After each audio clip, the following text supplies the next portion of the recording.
Nighttime with Thames Television. We begin at once by going over to Brenda Rowe at ITN for the headlines.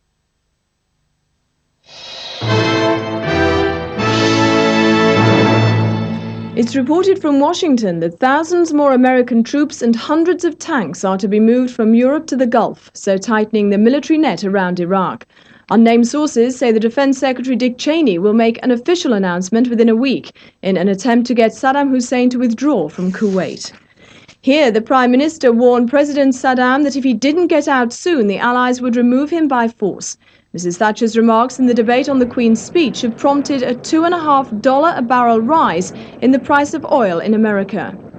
Either he gets out of Kuwait soon, or we and our allies will remove him by force, and he will go down to defeat with all its consequences. Earlier, Mr. Kinnock derided Mrs. Thatcher's recent record in government. Bankrupt companies, closed factories, reduced investment, rising unemployment are all signs of the success of policy to the Prime Minister. To us, they are evidence of gross incompetence and total failure. But Mr. Kinnock's words didn't impress the Prime Minister. So he resorts to his usual tactic. The less he has to say, the more he says it.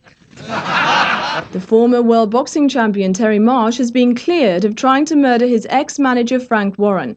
The jury at the Old Bailey took almost 5 hours to find him not guilty. Terry Marsh emerged under a coat from the Old Bailey after 10 months in custody. He's been closeted in a heavily guarded restaurant conducting an auction with newspapers for his exclusive story. Earlier, supporters in court cheered and shouted as the not guilty verdict was announced.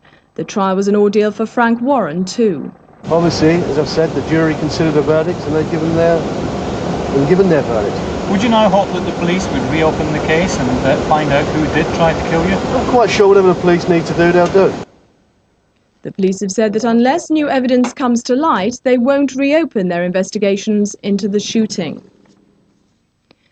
In Moscow, a man fired shots near President Gorbachev during the anniversary revolution parade.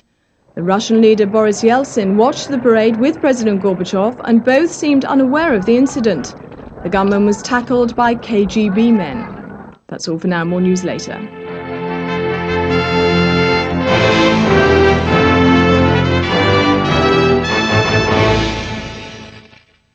In half an hour, we look behind the scenes of horror films with fantasy stars.